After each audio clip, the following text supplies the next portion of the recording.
ተናገሩ ዘምሩለት ለተወለደው ንጉሥ ተናገሩ ዘምሩለት ለናዝሬቱ ኢየሱስ።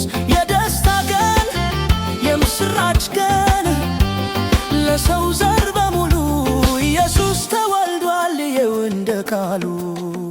ጥንት በናዝሬት ከተማ ዮሴፍ የተባለ ከዳዊት ወገን አንድ ሰው ነበረ። ትዳር ልመሰርት እጮኛ ሲፈልግ ማርያምን አገኛት ንጽሕና ድንግል። ተናገሩ ዘምሩለት ለተወለደው ንጉሥ ተናገሩ ዘምሩለት ለናዝሬቱ ኢየሱስ። የደስታ ቀን የምስራች ቀን ለሰው ዘር በሙሉ ኢየሱስ ተወልዷል ይኸው እንደ ቃሉ።